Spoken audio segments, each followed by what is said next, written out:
In the summer of 1867, in a remote farming community outside Sedalia, Missouri, 8-year-old Timothy Caldwell became the subject of the most disturbing medical case study ever documented in the American Midwest.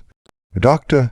Samuel Harding, the region's only physician, filled 3 leather-bound journals with observations of a child whose behavior defied every principle of human nature known to 19th-century medicine.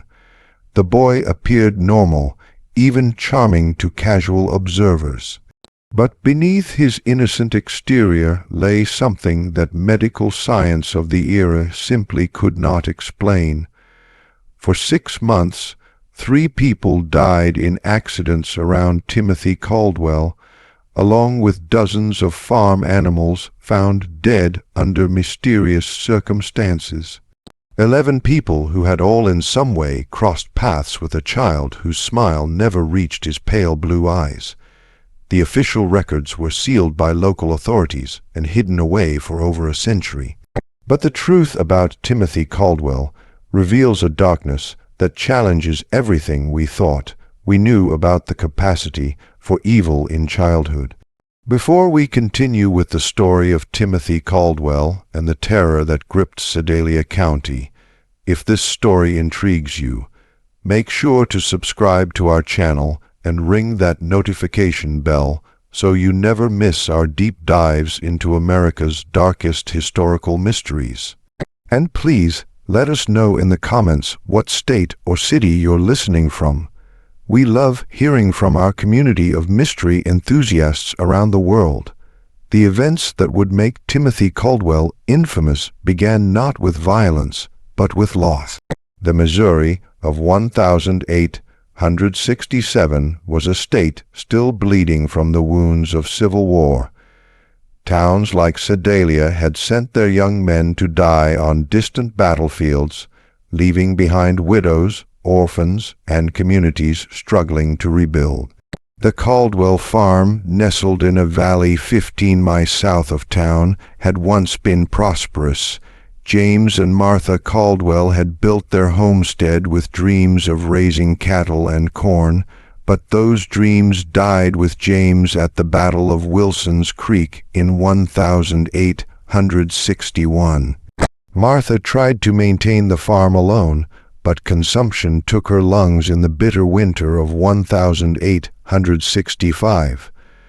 Their son, Thomas, barely 21, inherited land he couldn't work and debts he couldn't pay. When Thomas received word that his brother William had died at Andersonville prison, leaving behind a widow and 8-year-old son, he saw both burden and opportunity. The boy Timothy would need a home, and Thomas needed help with the endless work of farming. Thomas Caldwell was a hard man, made harder by war and loss. His wife Sarah had grown sharp-tongued and bitter during their childless years.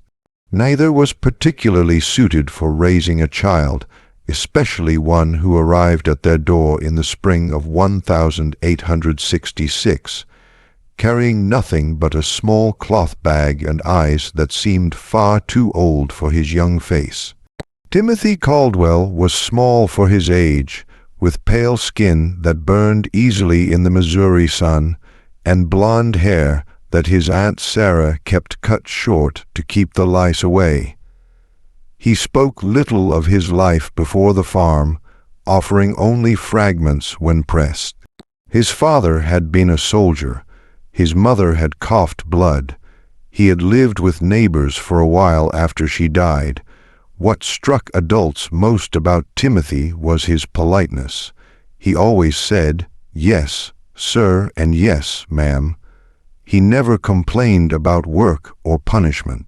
He seemed in every way to be the model of a well-behaved child. Dr. Samuel Harding first encountered Timothy in June of 1866, when the boy accompanied his uncle to town for supplies. Harding, a graduate of the Missouri Medical College and one of the few formerly trained physicians west of St. Louis had developed a keen eye for reading people during his years treating both Union and Confederate soldiers. Something about the Caldwell boy unsettled him, though he couldn't identify what. The child was perfectly respectful, Harding would later write in his journal. He answered questions directly, maintained appropriate eye contact, and displayed none of the fidgeting or shyness typical of rural children encountering strangers. Yet I found myself deeply uncomfortable in his presence. His gaze held an intensity that seemed to suggest he was studying me with the same clinical interest that I typically reserved for my patients. The farming community around Sedalia was small enough that everyone knew everyone else's business. The Caldwell farm was isolated, but not so isolated that neighbors didn't notice things. Mrs. Eleanor Patterson, whose property bordered the Caldwell land, would often see Timothy working in the fields or tending to the livestock. She remarked to her husband that the boy worked with unusual focus for a child his age, never seeming to tire, never stopping to play or rest, as children naturally do. It was like watching a little machine, she told her husband Samuel over dinner one evening. He'd worked steady from sunrise to sunset, never complaining, never slowing down. Ain't natural for a boy to have no play in him at all. The Patterson farm kept chickens, and Elelena noticed that her birds became agitated whenever Timothy was near the property line. They would cluster together, squawking and ruffling their feathers, refusing to venture close to the fence that separated the properties.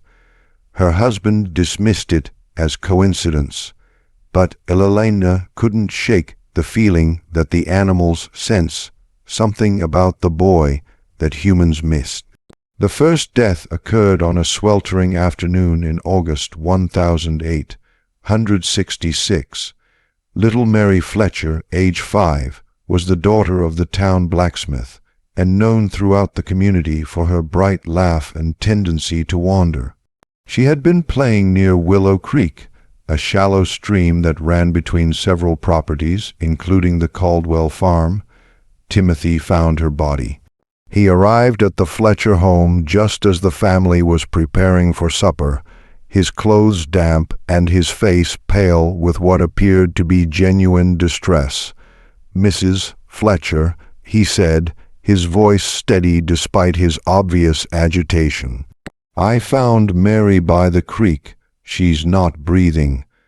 The search party that rushed to the creek found Mary Fletcher face down in water barely 18 in deep. Doctor Harding, summoned immediately, determined that the child had drowned, a tragic but not uncommon accident in rural areas where children played unsupervised near water. What troubled Harding was not the death itself, but Timothy's account of discovering the body. The boy provided an unusually detailed description of exactly where Mary had been found, the position of her body, and the condition of her clothing. When pressed about how he had come to be in that particular spot at that particular time, Timothy explained that he had been looking for a lost calf. The boy's recall was remarkably precise, Harding noted in his journal. He could describe the exact position of the deceased child's limbs, the way her dress had been caught on a submerged branch, even the color of the water around her face. Such attention to detail seemed unusual for a child who claimed to be frightened and upset by the discovery. Thomas Caldwell, when questioned, confirmed that one of their calves had indeed gone missing that morning, and that he had sent Timothy to search the creek area. The calf was found 2 days later, healthy and grazing in a meadow nearly a mile from where Mary Fletcher had drowned. The Fletcher family, devastated by their loss, received Timothy's sympathy with gratitude. He had, after all, been the one to find their daughter and alert them immediately. At the funeral, Timothy sat quietly with his aunt and uncle. His head bowed respectfully throughout the service. When the family thanked him for his quick action in alerting them, he accepted their gratitude with appropriate solemnity. "I wish I could have found her sooner," he told Mary's father, his voice carrying just the right note of regret and sorrow. But Elena Patterson, watching from across the church, noticed something that nagged at her for days afterward. When Mary Fletcher's mother collapsed in grief during the service, when the sight of the small coffin reduced grown men to tears, Timothy Caldwell's expression never changed. His head was bowed in apparent sorrow, but when he thought no one was looking, his pale blue eyes remained dry and watchful, taking in every detail of the scene around him. The second death came 3 weeks later. Old Henrik Len, a Norwegian immigrant who had worked as a logger before arthritis forced him into retirement, was found at the bottom of a rocky outcrop known locally as Devil's Bluff. The bluff overlooked the creek where Mary Fletcher had drowned, and Henrik was known to climb there regularly to check on the wild beehives he tended. Once again, Timothy Caldwell was involved in the discovery. He had been walking home from town when he spotted something unusual at the base of the bluff. "I saw Mr. Elson's hat caught on a thorn bush," Timothy told the gathering crowd. "I called out to him, but got no answer, so I climbed down to look." Henrik Larsson was dead, his neck broken from what appeared to be a fall from the top of the 40ft bluff. Dr. Harding's examination revealed that the old man had likely died instantly upon impact. The only unusual aspect of the scene was the presence of several dead bees scattered around the body, far more than would typically be found away from a hive. Mr. Larsson knew those bluffs better than any man in the county. Samuel Patterson told Dr. Harding after the examination, "He'd been climbing up there for 3 years, never had so much as a stumble. Don't make sense he'd fall now." Timothy, when questioned, suggested that perhaps the old man had been stung by bees and lost his footing. "He was always talking about how angry they get when you disturb them," the boy said. "Maybe they swarmed him and he got confused." Dr. Harding found Timothy's explanation plausible, but something about the scene bothered him. The dead bees were all clustered in a small area directly around Henrik's body. If the old man had disturbed a hive at the top of the bluff, there should have been more evidence of bee activity along his presumed path of flight and fall. Instead, it appeared as though the bees had somehow been concentrated around the impact site. When Harding climbed to the top of the bluff to examine the beehives, he found them intact and showing no signs of recent disturbance. The worker bees were active but not agitated, going about their normal business of gathering nectar from the late summer wildflowers. The third death shattered any illusions about coincidence. In September 1866, old Jacob Mills vanished while playing in the woods near his family's cabin.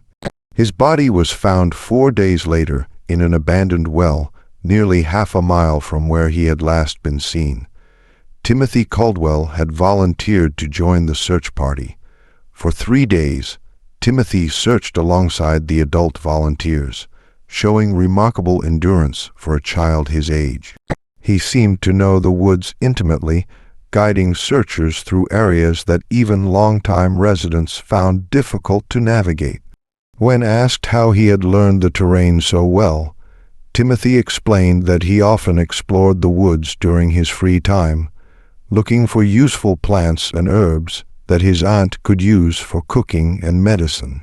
On the 4th day, Timothy appeared at the Mills cabin just after dawn. "I think I found something," he told Jacob's father, his voice heavy with exhaustion. "There's an old well about a half-mile north of here. I heard what sounded like crying. The well was partially concealed by fallen logs and overgrown brush. Jacob Mills was at the bottom, alive but barely conscious, suffering from dehydration and exposure. Dr. Harding was summoned immediately, but the boy died within hours of being pulled from the well, his small body unable to recover from the ordeal. The child had been at the bottom of that well for nearly 4 days, Harding wrote in his journal. The fact that Timothy Caldwell was able to locate him in such an obscure location raises troubling questions. How extensive is the boy's knowledge of the local terrain? What other hidden dangers might he be aware of? More troubling still was Timothy's behavior during Jacob's final hours. While the Mills family maintained a vigil around their dying son, Timothy sat quietly in the corner of the cabin, apparently praying, but Dr. Harding, positioned where he could observe the boy without being noticed, saw something that deeply disturbed him. Timothy wasn't praying. His lips were moving, but his eyes were fixed on Jacob Mills with an intensity that seemed almost scientific. He appeared to be cataloging every detail of the dying child's condition. The labored breathing, the pale skin, the way consciousness flickered in and out. When Jacob finally died, Timothy's expression showed no grief or shock. Instead, there was something that Harding could only describe as satisfaction. After the funeral, Dr. Harding made an excuse to visit the abandoned well where Jacob had been found. The sight troubled him for reasons he couldn't articulate. The well was indeed well hidden, concealed by natural debris that would have taken considerable effort to move.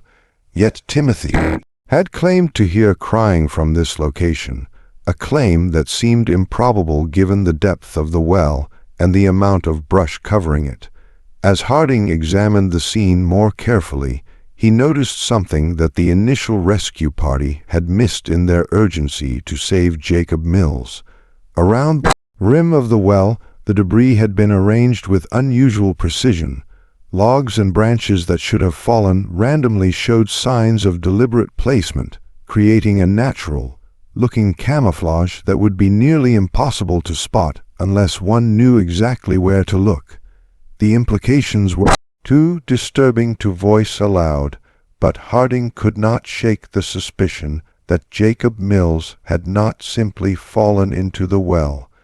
Someone had placed him there, and someone had carefully concealed the location until the boy was too weak to survive rescue. That evening, Harding began keeping detailed notes about Timothy Caldwell. If his suspicions were correct, the boy posed a danger to the entire community. But suspicions were not evidence, and evidence was exactly what Harding lacked. The problem was that Timothy Caldwell was by all appearances a model child. He attended church regularly with his aunt and uncle, sitting quietly through services and reciting prayers with appropriate reverence. He worked diligently on the farm, completing tasks that would challenge many adult workers. He spoke respectfully to his elders and showed proper deference to authority figures. Most importantly, Timothy had plausible explanations for his presence at each tragedy.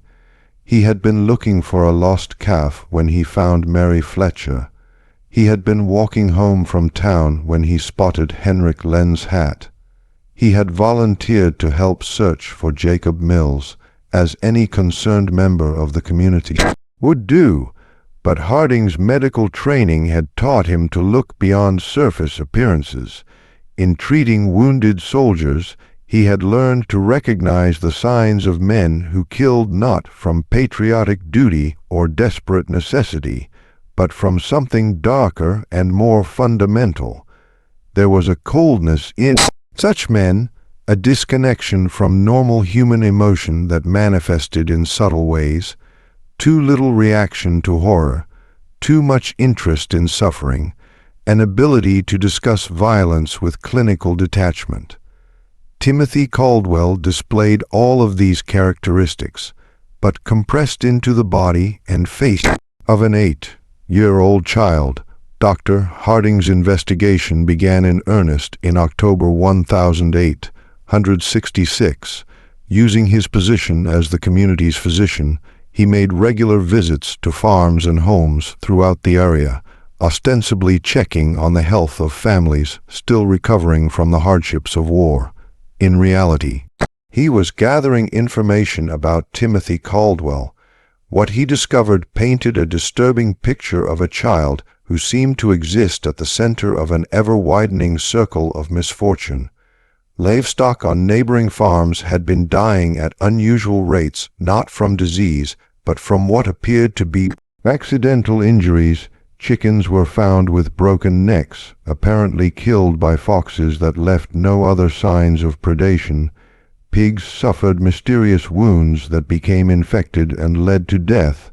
Horses developed sudden lameness that forced farmers to put them down. Mrs. Elaine Patterson confided to Dr. Harding that she had lost 17 chickens in the past 2 months. "It's the strangest thing," she said. "They're dying 1 or 2 at a time, always found in the morning with their necks broken clean. My husband thinks it's foxes, but I've never seen fox sign around the coop. And the way they're killed, it's too neat, too." When Harding examined the most recent casualties, he found evidence that supported Eleanor's suspicions.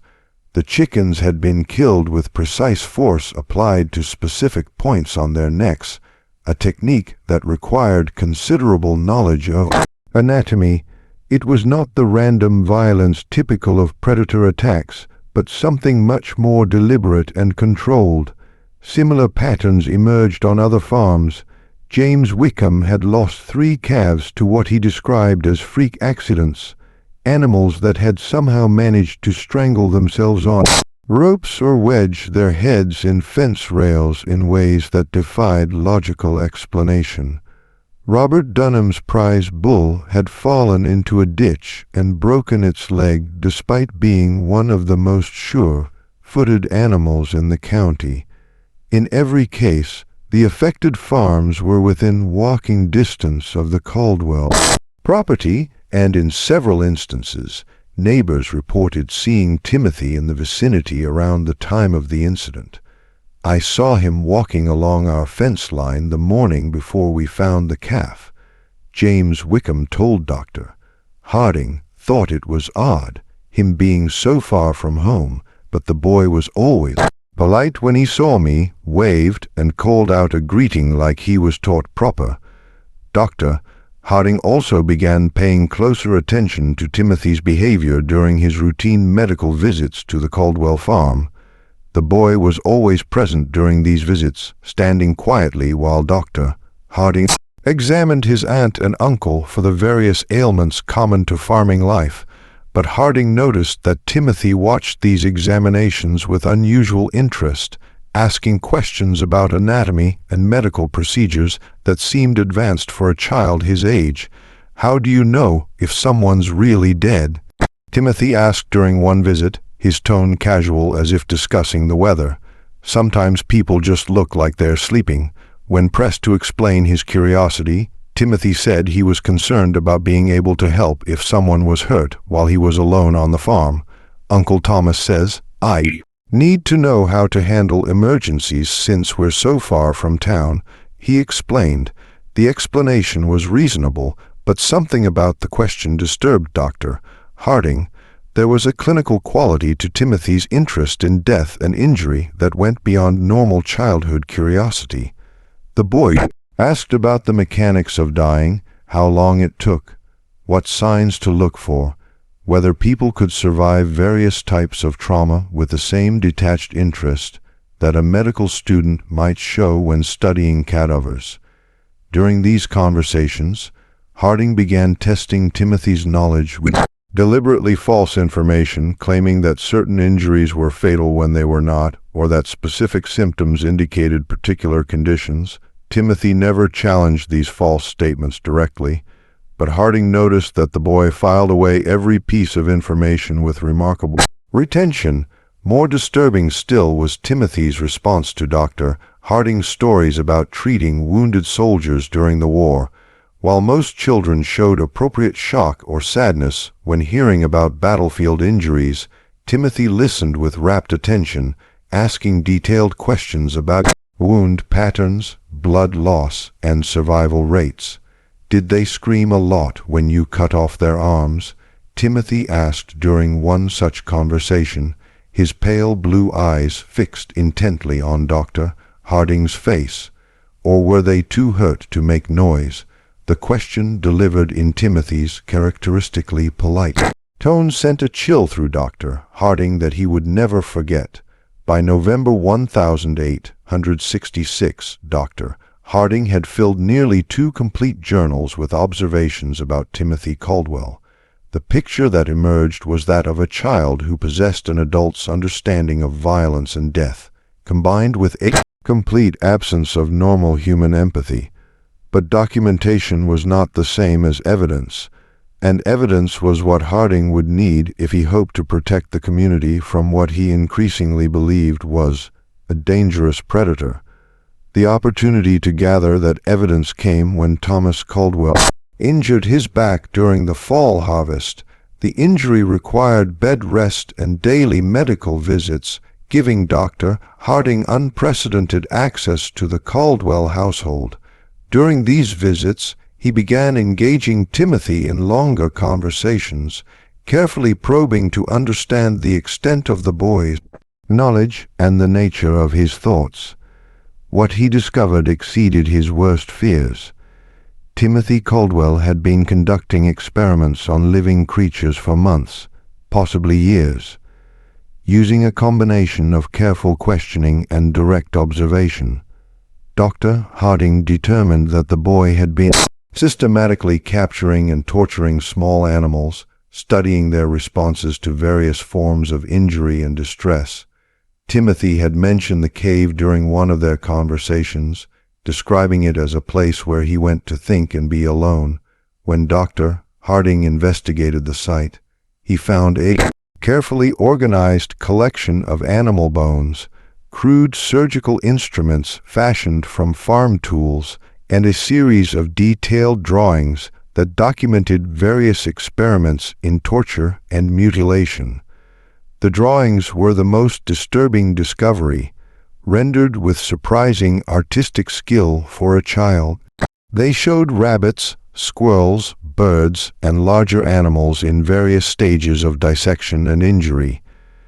Each drawing was accompanied by notes written in Timothy's careful handwriting describing the animal's reactions, the time it took to die, and observations about which methods caused the most suffering. Subject remained conscious for approximately 10 minutes after removal of eyes. Read one notation beside a detailed drawing of a rabbit. Vocalizations decreased gradually. Movement ceased after application of pressure to throat. Dr.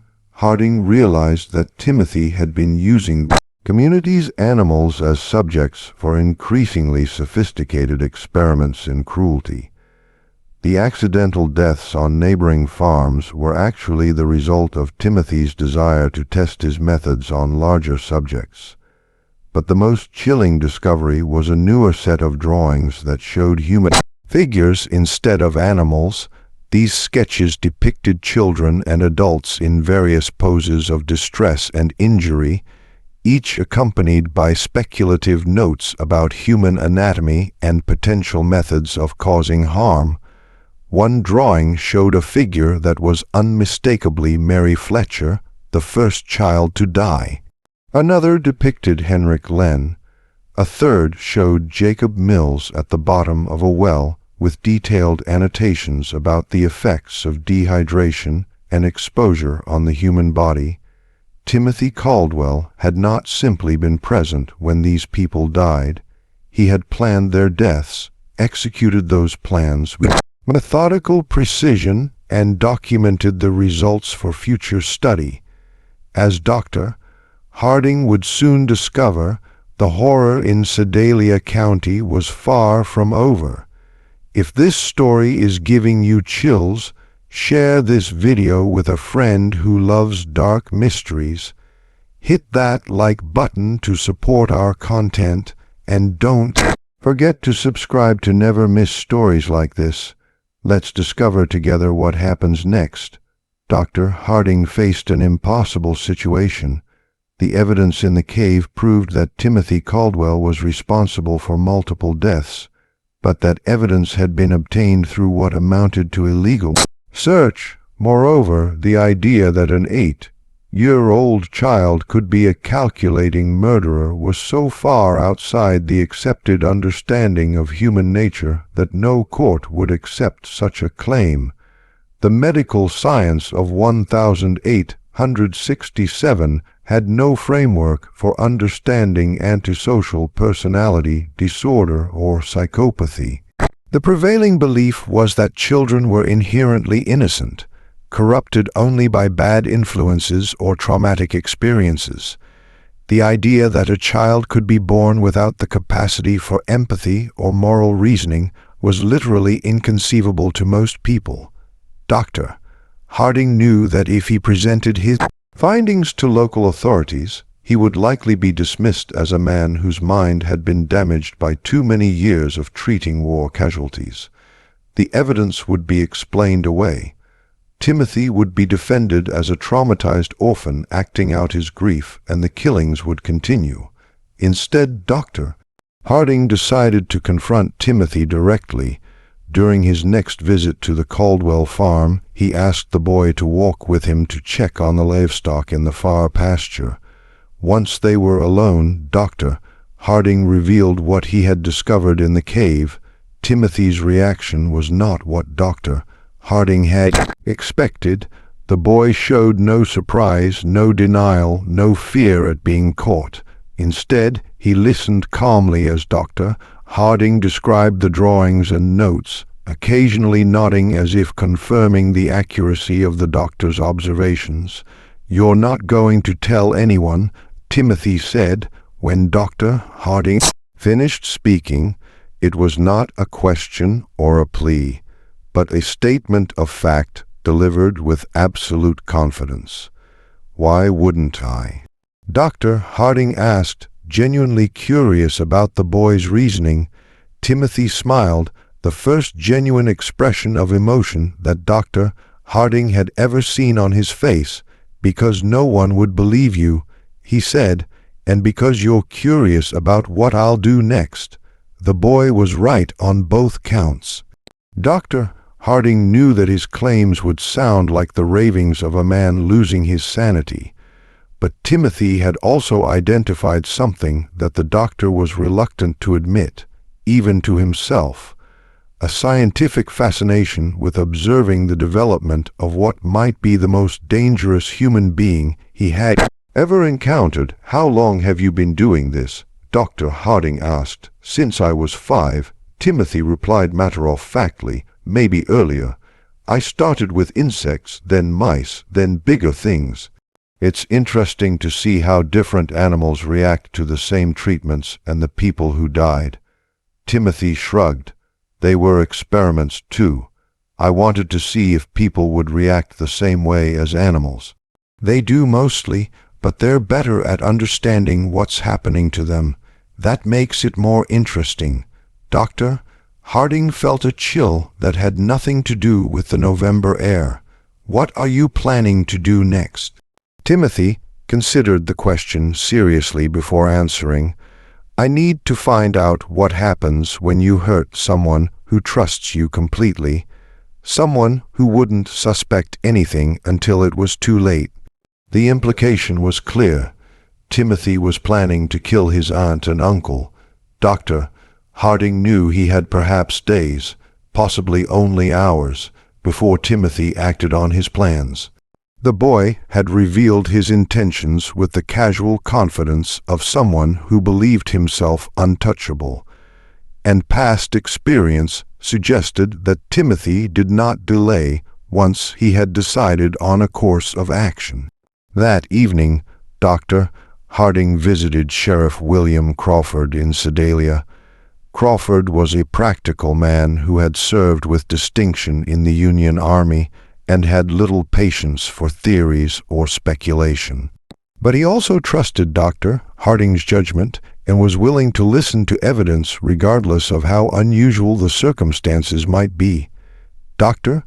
Harding presented his case carefully, focusing on verifiable facts rather than psychological theories. He showed Crawford the drawings and notes from the cave, pointed out the pattern of deaths and accidents surrounding Timothy, and documented the boy's unusual knowledge of anatomy and violence. Most importantly, Dr. Harding revealed Timothy's stated intention to kill his aunt and uncle. This was information that could not be ignored, regardless of the source. "Even if half of what you're telling me is true," Sheriff Crawford said after reviewing the evidence, examining each disturbing drawing with growing alarm, "we can't arrest a child for drawings and suspicions, but we can watch him, and we can be ready to act if he tries anything." Crawford studied the anatomical precision of Timothy's sketches, noting details that even his experience as a Civil War veteran hadn't prepared him for. The two men spent hours developing their strategy, bringing in Crawford's most trusted deputies, men who had served under him during the war and could be counted on to remain steady under pressure. Dr. Harding and Sheriff Crawford developed a comprehensive plan. Dr. Harding would arrive at the Caldwell farm at his usual time, bringing L.D. Ham ostensibly for Thomas's pain management, but actually to keep both Thomas and Sarah sedated enough to prevent Timothy from harming them easily. Sheriff Crawford and his deputies would position themselves strategically around the farm property, close enough to respond quickly, but far enough away to avoid detection. The plan was put into effect the following morning. As Dr. Harding approached the farmhouse in his buggy, he noticed immediately that something was different. The usual morning sounds of farm activity, chickens pecking in the yard, pigs grunting in their pen, were absent. The property held an unsettling quiet that made his skin crawl. Timothy appeared in the doorway before Dr. Harding had even climbed down from his buggy. The boy stood perfectly still, his pale blue eyes tracking the doctor's movements with predatory focus. He was dressed in his usual work clothes, but Dr. Harding noticed that Timothy's sleeves were rolled up past his elbows, and his hands appeared to have been scrubbed recently, the kind of thorough cleaning that suggested preparation for messy work. "Good morning, Doctor Harding," Timothy said, his voice carrying its characteristic politeness, but something underneath had changed. There was an anticipation there, an excitement that the boy was struggling to contain. "I've been waiting for you." The words sent a chill through Dr. Harding. Timothy's use of waiting suggested that he had been expecting this visit, had perhaps even been counting on it as part of whatever plan he had set in motion. Inside the house, Dr. Harding found Thomas and Sarah Caldwell in their bedroom, both apparently sleeping peacefully. But as he approached Thomas's bed to check his condition, he noticed that the man's breathing was unusually shallow, and his skin had taken on a grayish pallor that suggested more than natural sleep. "What did you give them?" Dr. Harding asked quietly, not turning to look at Timothy, but knowing the boy was watching every move he made. "Just some herbs I found in the woods," Timothy replied, his tone innocent, but his choice of words deliberate. "There are so many interesting plants growing wild around here. Some of them have very useful properties." Dr. Harding checked Thomas's pulse and found it weak but steady. Sarah showed similar symptoms. She was deeply unconscious but still alive. Whatever Timothy had used, he had been careful about the dosage. The boy wanted his victims helpless but alive, at least. "Now, they're not going to wake up for several hours." Timothy continued conversationally. That should give us plenty of time to talk without interruption. The conversation that followed was unlike anything Dr. Harding had ever experienced. Timothy spoke about murder and torture with the clinical detachment of a medical professor discussing anatomy. He described his experiments on animals and humans with scientific precision, explaining his methodologies and the insights he had gained from each death. Mary Fletcher taught me that drowning is actually quite slow, Timothy said, settling into a chair as if beginning a pleasant afternoon chat. Everyone thinks people just slip under the water and disappear, but that's not how it works at all. There's struggling and panic and this interesting pattern of breathing attempts before the person finally gives up. I had to hold her down for almost 3 minutes before she stopped fighting. Dr. Harding felt his blood turn to ice. You held her under the water. Timothy nodded eagerly. She was playing by the creek, and I told her I'd found a pretty stone on the bottom. When she bent over to look, I just pushed her head down and held it there. She was so small that it didn't take much strength, but she fought harder than I expected. That's when I realized that people have much stronger survival instincts than animals. And Henrik Larsson, that was more complicated, Timothy admitted. I couldn't overpower him physically, so I had to be more creative. I knew he checked his beehives every Thursday morning, so I went up to the bluff the night before and loosened some of the stones along the edge. Then I collected bees from one of his hives and put them in a cloth bag. Timothy's eyes gleamed as he described his methodology. When Mr. Led climbed up to check the hives, I was waiting behind some rocks. I threw the bag of bees at his face and started shouting that there was a massive swarm attacking him. He panicked and stumbled backward right over the edge where I'd weakened the stone barrier. The fall killed him instantly, just like I calculated it would. And Jacob Mills. Jacob was the most interesting of all, Timothy said, his voice taking on the tone of a teacher sharing a particularly fascinating lesson. I didn't kill him quickly like the others. I wanted to see what would happen if someone died slowly over several days. So I convinced him to follow me into the woods by telling him I'd found a family of baby raccoons. Timothy paused, seeming to savor the memory. Jacob was so concerned about the imaginary baby animals that he didn't think twice about the danger. I helped him climb down into the well. Then I moved the logs and brush to cover the opening. I visited him every day for 4 days, bringing him just enough water to keep him alive, but not enough to let him recover his strength. Dr. Harding realized that Timothy was no longer speaking hypothetically about future experiments. The boy had specific plans, and those plans clearly included the people currently in the house.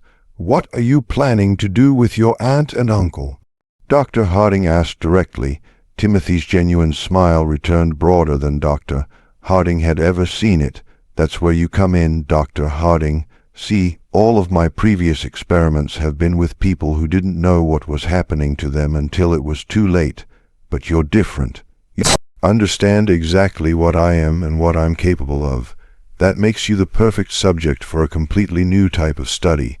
As Timothy spoke, he began moving around the room, gathering items that Dr. Harding recognized as potential weapons. Rope from the barn, a heavy candlestick from mantelpiece, several sharp kitchen implements. The boy organized his tools with methodical precision as if preparing for surgery. I want to find out what happens when someone who knows they're going to die tries to save people they care about. Timothy continued, his excitement growing. Will you sacrifice yourself to save Uncle Thomas and Aunt Sarah? Will you try to fight me even though you know I've planned for that possibility? Will you try to run away and abandon them to save yourself? Dr. Harding knew that the time for conversation had passed. Timothy had revealed enough of his plans to make clear that everyone in the house was in immediate mortal danger. He drew the pistol from his medical bag and pointed it at the boy. "Step away from the knives." "Timothy, Doctor," Harding said, his voice steady despite his racing heart. Timothy looked at the pistol with interest rather than fear. "That's a Navy Colt, isn't it?" he asked conversationally. "I've seen pictures of them in books about the war. How many bullets does it hold?" "6, Doctor," Harding replied automatically, then immediately regretted providing the information. "And how many people are you trying to protect?" Timothy asked. "There's Uncle Thomas, Aunt Sarah, yourself, and presumably the 3 law enforcement officers outside. That's 6 people, if my counting is correct, so even if you shoot me, you'll have used up all your ammunition." Timothy moved closer, no longer bothering to stay out of pistol range. "You want to know how I became what I am?" he said, his voice taking on an almost hypnotic quality. "You want to understand whether I was born this way or whether something made me this way. You want to know if there are others like me and how to recognize them before they start killing." Each statement was true, and Timothy's ability to identify and exploit Dr. Harding's intellectual curiosity was as frightening as his capacity for violence. The boy understood people well enough to predict their behavior and manipulate their responses, even when they knew they were being manipulated. The confrontation came as Timothy approached his sleeping uncle with a length of rope in his hands. Dr. Harding stepped forward to intervene, but Timothy moved with surprising speed and strength, producing the kitchen knife and slashing at the doctor's arm. The struggle that followed was brief but violent. Timothy fought with the desperate ferocity of a cornered animal, using the knife with skill that spoke of considerable practice. The boy was smaller and weaker than Dr. Harding, but he was also faster and more agile, and he fought with the calculated precision of someone who had studied anatomy extensively. Dr. Harding managed to grab Timothy's wrist and twist until the boy dropped the knife, but Timothy immediately produced another blade from his clothing. It became clear that the boy had prepared multiple weapons and positioned them strategically throughout the house. The sound of their fight brought Sheriff Crawford and his deputies running from their concealed positions. They burst through the back door to find Dr. Harding struggling with Timothy while Thomas and Sarah Caldwell lay unconscious on their bed, apparently unaware of the violence occurring around them. Deputy Mitchell quickly subdued Timothy while Dr. Harding caught his breath and checked on the unconscious couple. When the dust settled, Timothy Caldwell sat calmly in the corner of the room, his clothes torn and his face bloodied, but his pale blue eyes still holding that same cold intelligence that had first disturbed Dr. Harding so many months earlier. "You can't prove anything," Timothy said as the deputies secured him with ropes. "Nobody will believe that a child did all those things." Sheriff Crawford looked down at the boy with a mixture of disgust and fascination. "Maybe not," he said, "but we don't have to prove everything. Attempting to murder your family is enough to see you locked up regardless of your age." Timothy smiled at that, the same genuine expression of emotion that Dr. Harding had seen the day before. "You won't hang me," he said with absolute confidence. "I'm too young, and I'm too interesting. Someone will want to study me instead. Just when we thought we'd seen it all, the horror in Sedalia County intensifies. If this story is giving you chills, share this video with a friend who loves dark mysteries. Hit that like button to support our content, and don't forget to subscribe to never miss stories like this. Let's discover together what happens next. Timothy Caldwell was wrong about his fate, but right about the impossibility of proving his crimes. When Sheriff Crawford attempted to present the evidence from the cave to county prosecutors, he encountered exactly the resistance that Dr. Harding had predicted. The drawings and notes were dismissed as the products of a disturbed child acting out trauma from his parents' deaths. The pattern of accidents and deaths was attributed to coincidence compounded by Timothy's unfortunate habit of being helpful during emergencies. The attempted murder of Thomas and Sarah Caldwell, however, could not be explained away. 3 law enforcement officers had witnessed Timothy attacking his sleeping relatives with clear intent to kill. Even the most sympathetic observers could not argue that an 8-year-old boy would attack family members with a knife unless something fundamental was wrong with his character. The legal system of 1867 had no framework for dealing with violent children. Timothy was too young for adult prosecution, but too dangerous for simple placement in an orphanage or reformatory. The case created unprecedented challenges for Missouri's justice system, attracting attention from legal scholars and medical professionals throughout the region. After weeks of legal wrangling and consultation with experts from as far away as Boston and Philadelphia, a compromise was reached. Timothy would be remanded to the custody of the Missouri State Hospital for the Insane in Fulton, where he would be studied and treated by the most advanced alienists available in the region. The decision satisfied no one completely. Prosecutors wanted Timothy tried as an adult for murder, while defense attorneys argued that no child so young could be held responsible for his actions. Medical professionals were divided between those who believed Timothy could be rehabilitated and those who considered him incurably dangerous. Dr. Samuel Harding volunteered to accompany Timothy to the hospital and remained there for 3 months, documenting the boy's behavior and working with hospital staff to develop understanding of what they were dealing with.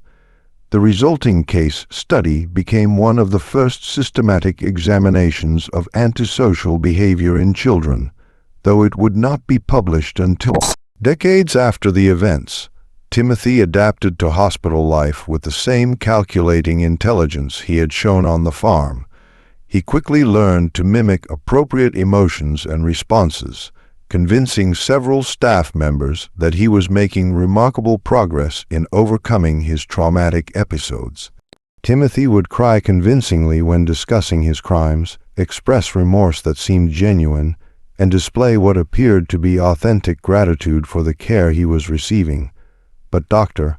Harding observed that Timothy was merely studying the people around him, learning to manipulate them more effectively. The boy had created what amounted to a comprehensive catalog of human emotional responses, and he could reproduce these signals with remarkable accuracy despite feeling none of the underlying emotions himself. The subject displays remarkable cognitive abilities coupled with complete absence of genuine emotional response. Dr.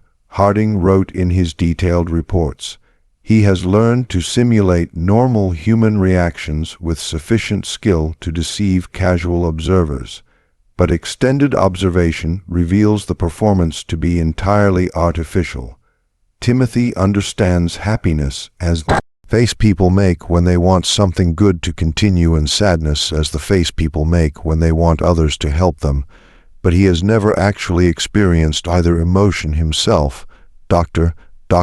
Harding's evaluation also revealed the extent of Timothy's violent fantasies and future plans. When the boy believed he had gained Dr. Harding's trust by pretending to be fascinated by the scientific approach to studying human behavior, Timothy began sharing ideas for future experiments that made his past crimes seem almost restrained by comparison.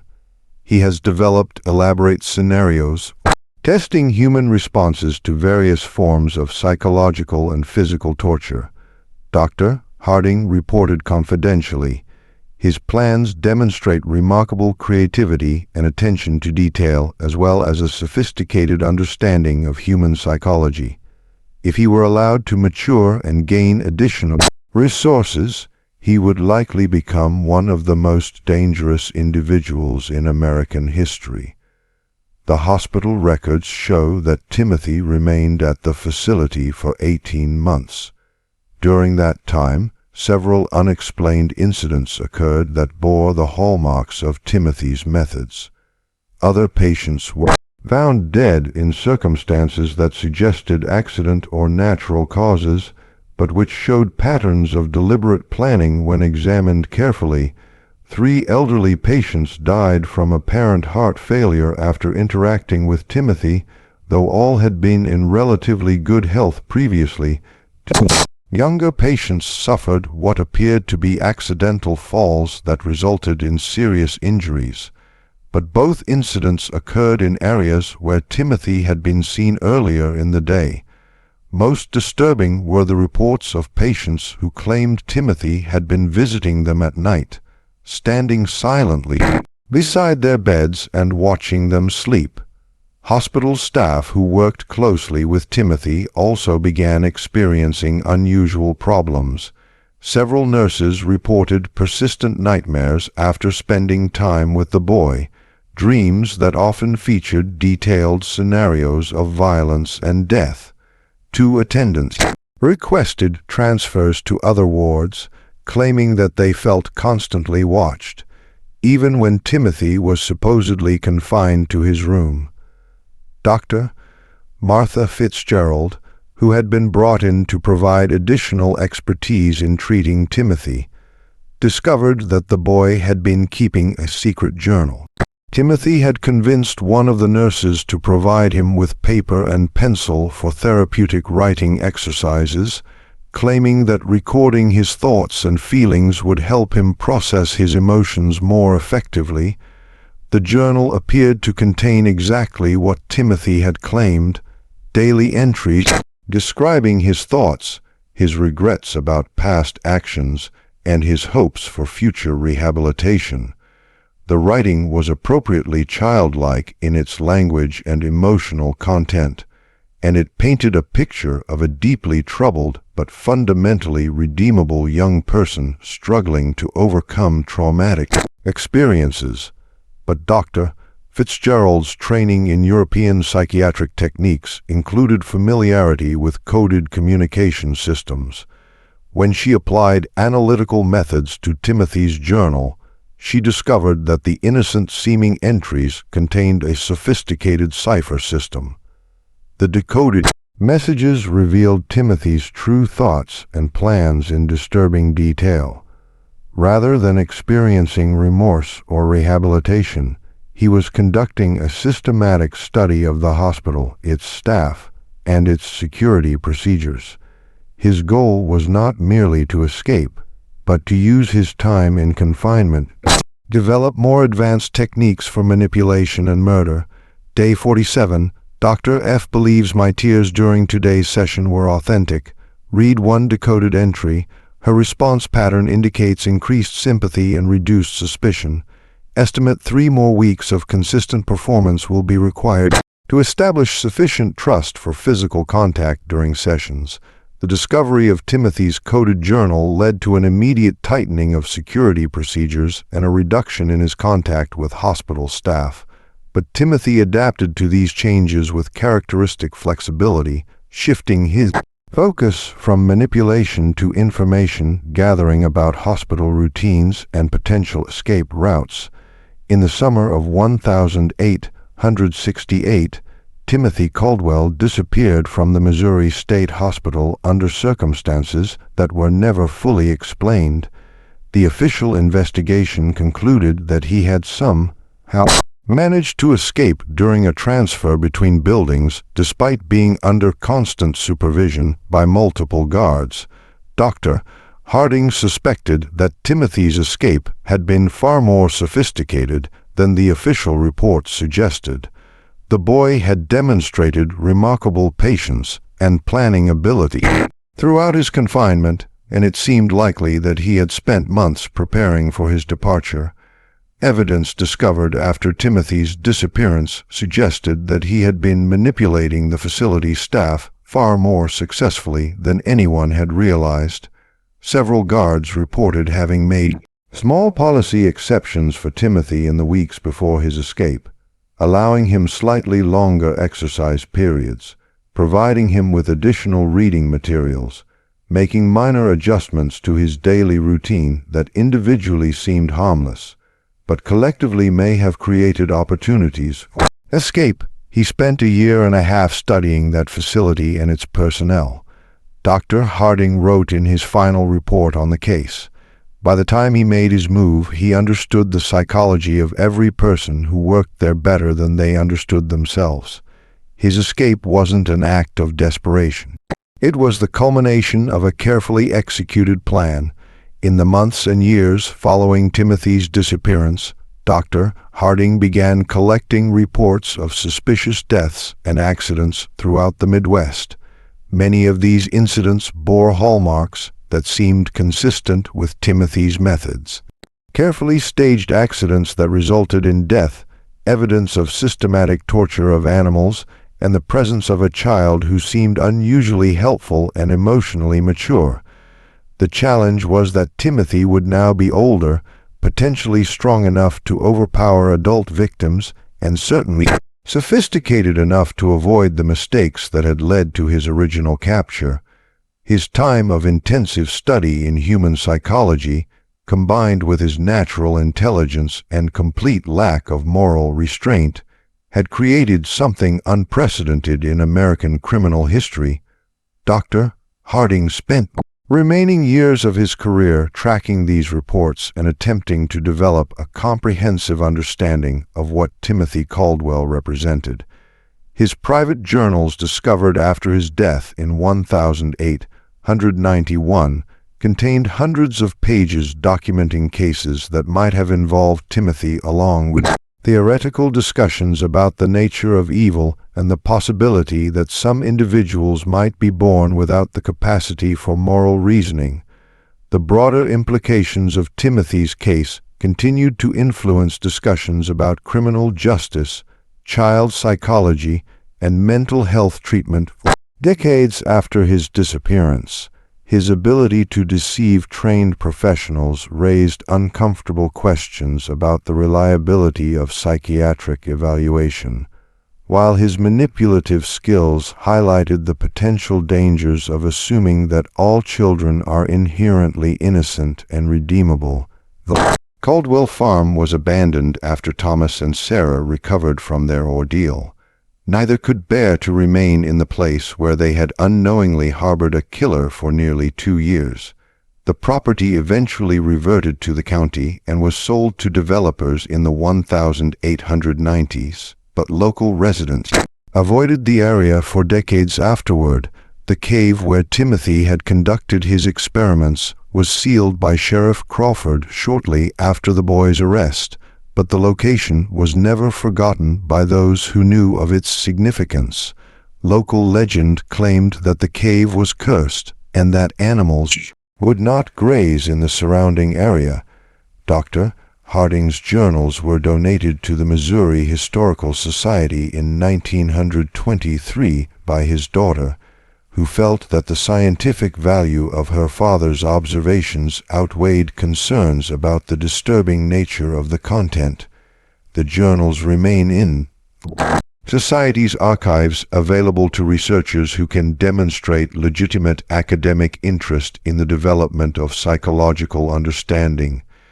Thomas and Sarah Caldwell never spoke publicly about their experience with Timothy, but both lived under assumed names for the remainder of their lives. Apparently fearing that the boy might someday return to finish what he had started, Sarah died in 1889, and Thomas followed in 1894. Neither ever had children of their own. In his final journal entry, written just days before his death in 1891, Dr.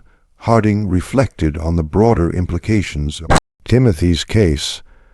"I have spent 24 years trying to understand what Timothy Caldwell represented, and I fear I have reached a disturbing conclusion.